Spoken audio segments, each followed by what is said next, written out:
Boa tarde, meninos, tudo bem com vocês? Então, novamente estamos aqui juntos para continuar o nosso conteúdo sobre seres vivos.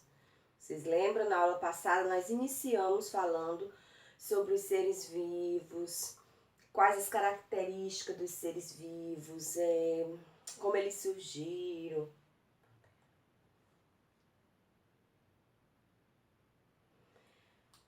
Boa tarde, meninos, tudo bem com vocês?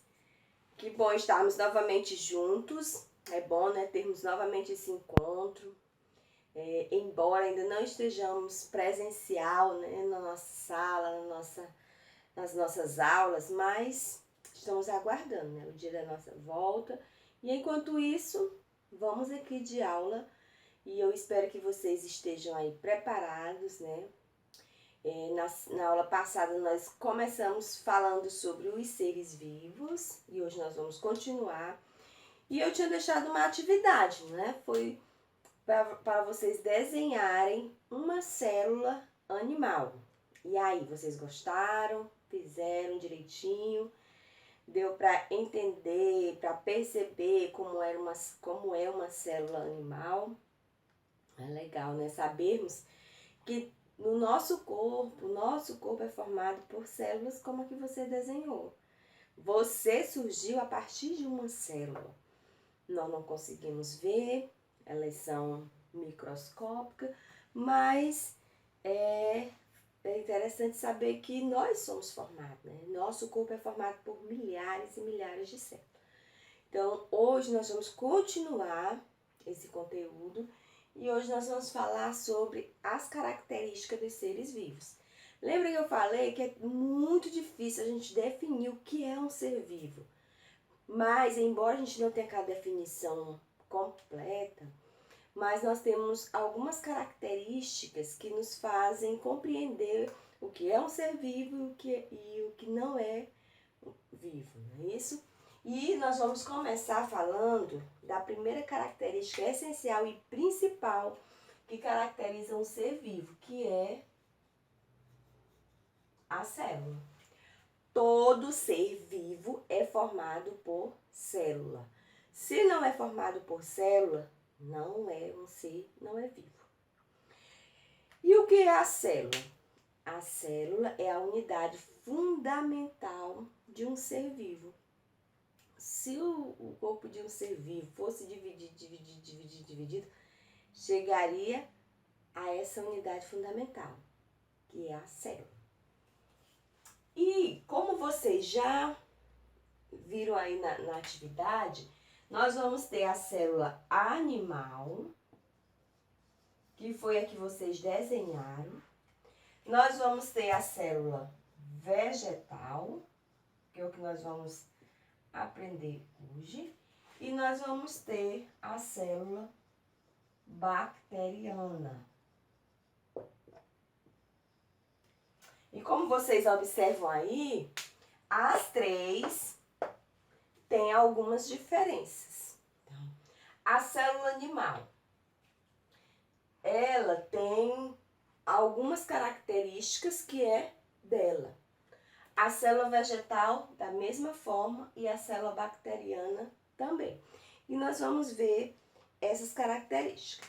Agora, primeiro, eu preciso compreender que toda célula é formada por três partes básicas, que é a membrana celular. Eu já falei isso na aula passada, então vou só relembrar vocês. O que é a membrana celular? É a membrana que delimita a célula, que separa ela do meio externo. Olha só. Então, essa membrana separa tudo que tem dentro da célula do meio externo. Além da membrana plasmática, nós vamos ter, ó, essa bolinha aqui, que é o núcleo, ok? E o núcleo é a parte da célula que contém as características dos seres vivos que está no DNA, que é chamado de ácido desoxirribonucleico. Complicado esse nome, né? Ácido desoxirribonucleico. Mas nós não vamos chamar esse nome, vamos chamar só DNA. E é no DNA que estão as características dos seres vivos, que está presente no núcleo da célula. E vocês observam, meninos, que o núcleo da célula, ele também é delimitado, olha só, por uma membrana, que nós chamamos de membrana nuclear. Por quê, professora? Porque delimita o núcleo. Essa membrana separa o que está dentro do núcleo do que está fora, certo? Então, além do núcleo, nós vamos ter também outra parte importante na célula, que é o citoplasma. Gente, isso eu já havia falado tudo na aula passada, eu estou só relembrando.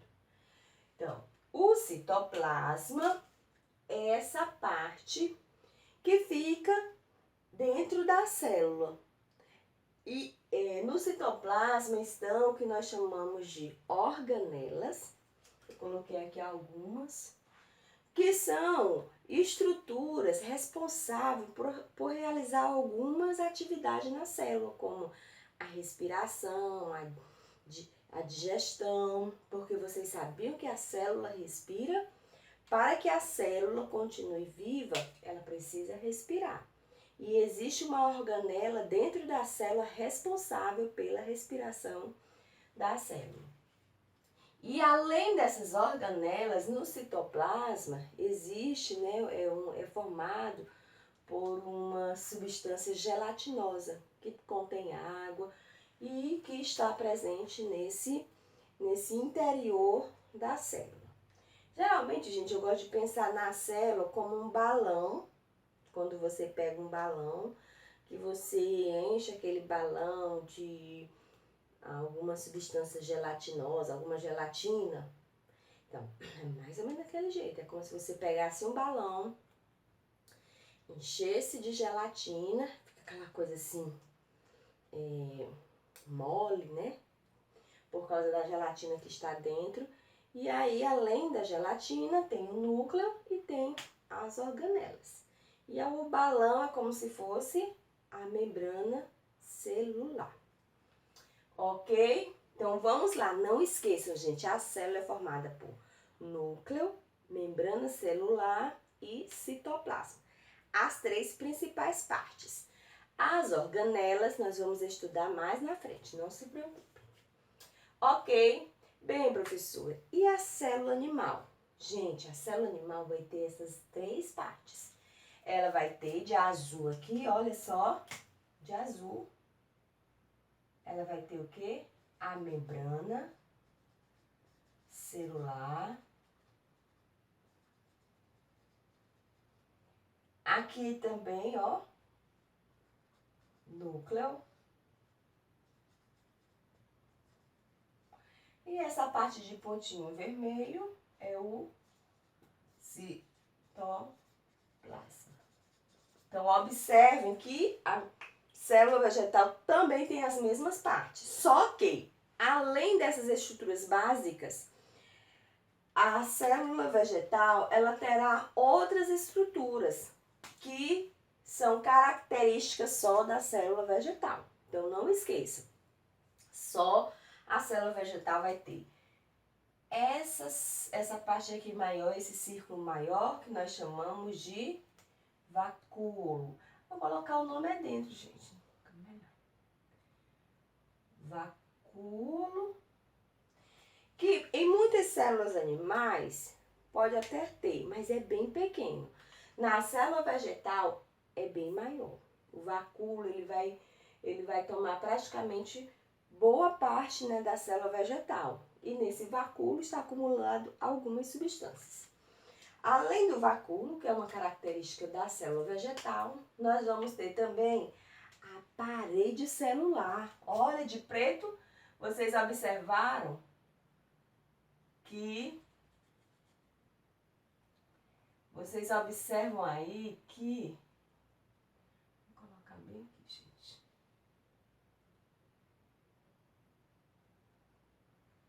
parede celular.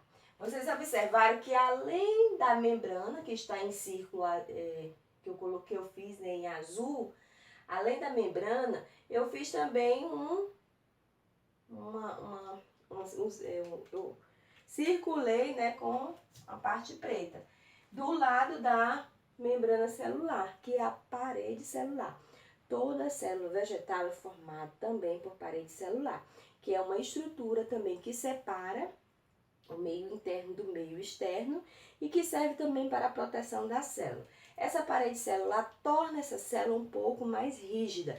Então, a célula vegetal, ela adquire uma estrutura mais definida, mais rígida, exatamente por causa da parede vegetal. E além da parede vegetal, nós vamos ter essa estrutura vermelhinha que eu coloquei aqui, ó, que são os plastos.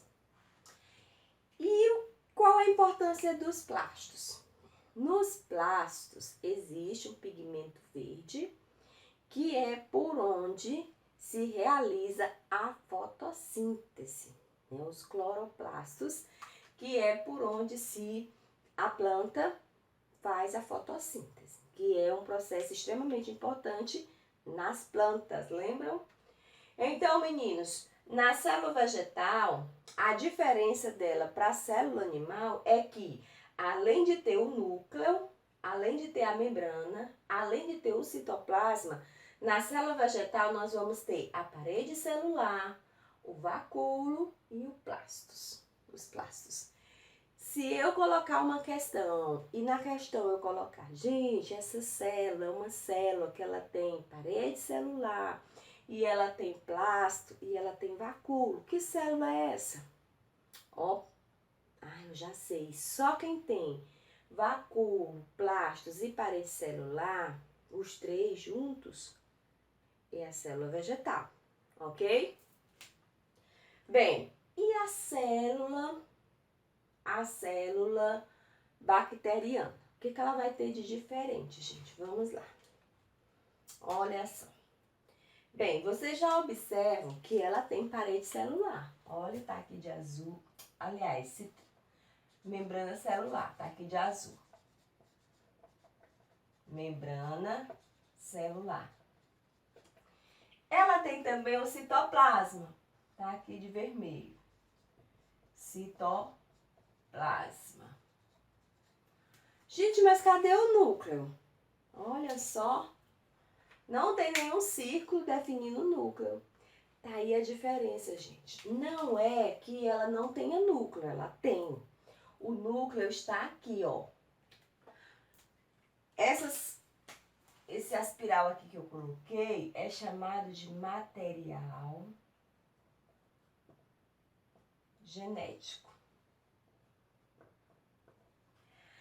A diferença, gente, da célula bacteriana para a célula vegetal e para a célula animal é que esta célula, ela não tem o núcleo definido.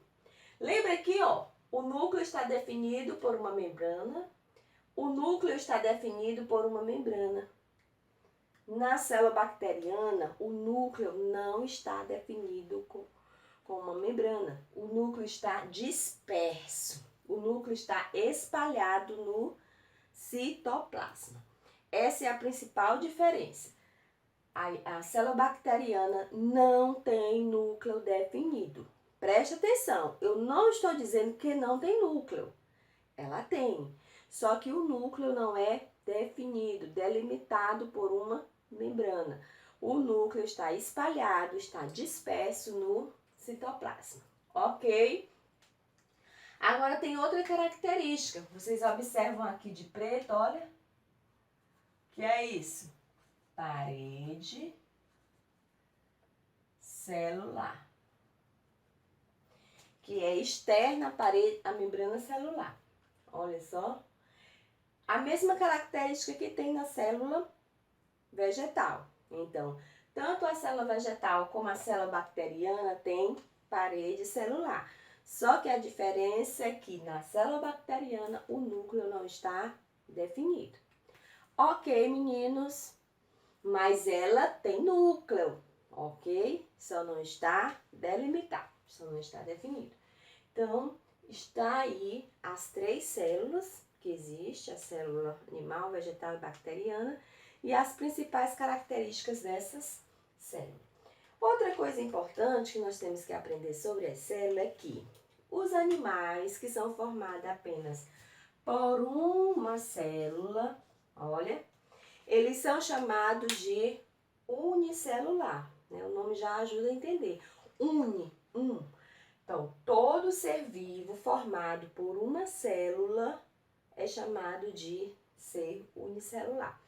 Exemplo, bactéria, alguns protozoários e as bactérias. Então, as bactérias são seres vivos formados apenas por uma célula. As bactérias são chamadas de unicelular. E pluricelular? O nome também já diz, né? Pluri. Várias células.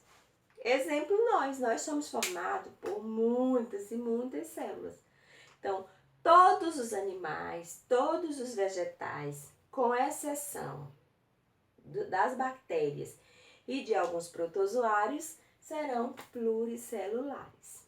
Ok? Não esqueçam, é importante vocês lembrarem disso. Unicelular, uma célula. Pluricelular, várias células. Outra coisa importante também é entender que os seres vivos, eles podem ser classificados em eucariontes ou procariontes. Vamos lá? Eucariontes e procariontes. Vamos lá, o que significa isso? Bem, lembra que eu falei para vocês que o núcleo da célula, ele pode ser delimitado ou não. Ele pode estar, delimitado por uma membrana ou não, como no caso das bactérias. Então, todos os seres vivos em que o núcleo da célula está delimitado por uma membrana, pela membrana nuclear, eles são chamados de eucariontes. Todos os seres vivos em que o núcleo da célula não está delimitado por uma membrana são chamados de procariontes. Essa é a principal diferença. Vamos lá? Eucariontes são os seres vivos, núcleo delimitado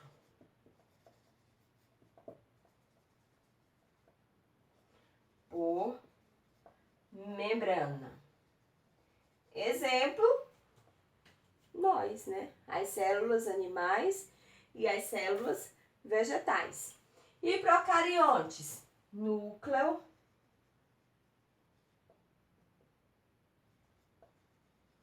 não está delimitado. Exemplos, as bactérias. Então, se eu perguntar, gente, me cite exemplos de seres vivos procariontes, as bactérias. Bem, agora nós vamos estudar outra característica dos seres vivos, que é metabolismo, a realização de metabolismo. Todo ser vivo realiza metabolismo. Para ser considerado um ser vivo, ele precisa realizar o metabolismo. Gente, o que é metabolismo? É o processo no qual uma ou mais substâncias são transformadas em uma outra substância diferente. Então, é um processo que acontece no nosso corpo, aonde certas substâncias que são lançadas no nosso corpo, elas vão passar por uma transformação e se transformar em outra. Por exemplo, na digestão. A digestão, para que ela aconteça, é realizado o metabolismo. Nós ingerimos certos alimentos, esses alimentos eles passam por uma transformação e se tornam em nutrientes, que são absorvidos pelo nosso corpo. Quando esses nutrientes são absorvidos pelo nosso corpo, vai produzir em nós o quê? Energia. Né? Porque nós precisamos de energia para poder estar vivo, para estudar, para caminhar, fazer academia, atividade física. Então, para tudo que nós vamos fazer, nós precisamos de energia. E essa energia é obtida a partir dos alimentos que passam por o processo de digestão. E esse processo é realizado pelo nosso corpo, que é chamado, esse processo onde o alimento ele é transformado, é chamado de metabolismo, né?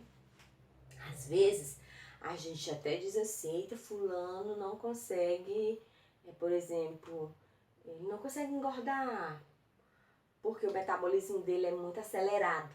Então, as reações que acontecem no corpo dele é tão acelerado que às vezes o corpo não consegue absorver os nutrientes. Então, é mais ou menos assim.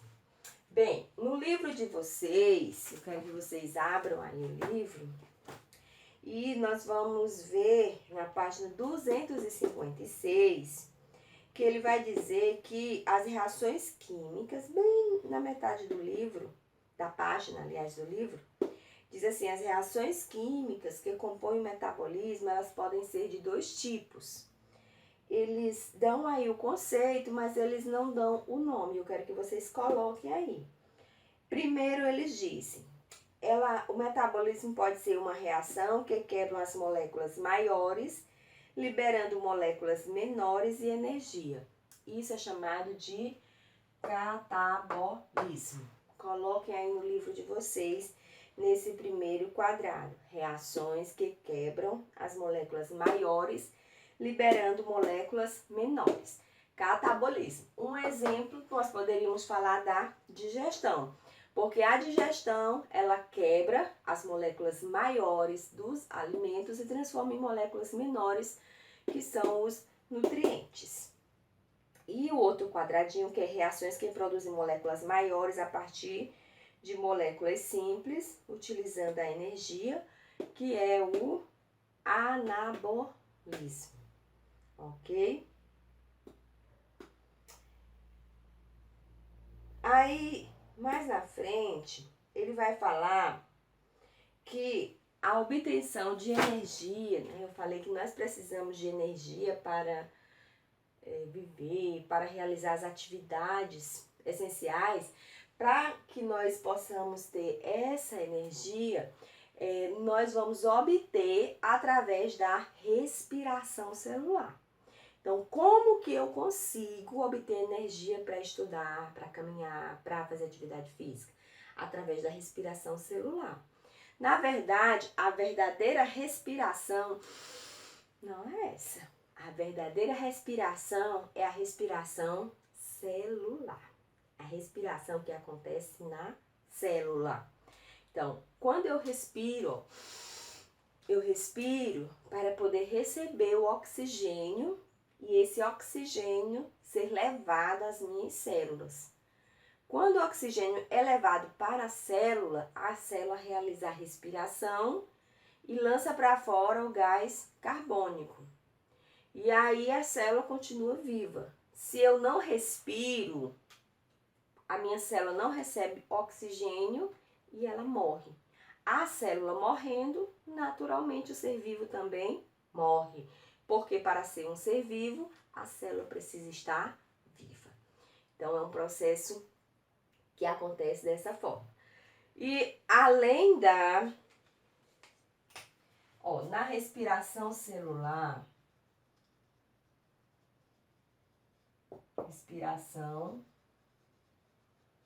a respiração celular é a forma que o nosso corpo obtém energia.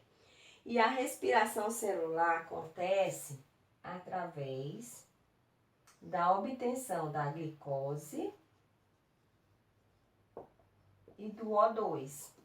A glicose eu obtenho através da alimentação e o oxigênio através da respiração pulmonar.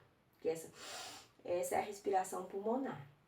Bem, tanto a glicose, que foi obtida no alimento, como o oxigênio é enviado para a célula. A célula pega a glicose, pega o oxigênio, realiza o metabolismo, vai produzir o quê? Vai produzir água, mais gás carbônico, mais energia. E assim nós conseguimos realizar as nossas atividades. Então, por isso que nós estamos muito fraquinhos ali, sem coragem. Aí a mãe diz, menino, vai comer, menino. Tu precisa comer. Por que ele precisa comer? Para poder ter glicose, para ser enviada para a célula, para poder a célula fazer o metabolismo e você ficar mais forte. Ok? Bem, com relação à obtenção de energia através da respiração celular, nós vamos ter dois tipos de seres vivos. Os chamados aeróbios e os chamados anaeróbios. Vamos ver qual a diferença. Os aeróbios são os seres vivos que eles obtêm a energia nas suas células com a presença de oxigênio. No nosso caso, né? Nossa célula, para ela obter energia, ela vai precisar de oxigênio. Sem oxigênio, a minha célula não obtém energia. São os seres vivos aeróbios. Vou colocar aqui melhor para vocês. Aeróbios, por quê? A obtenção de energia é com presença de O2. Então, acontece com a presença de oxigênio. E os anaeróbicos sem O2. Não precisa de O2. E como é que eles vão realizar o metabolismo? O que eles vão fazer? Eles vão realizar através da fermentação.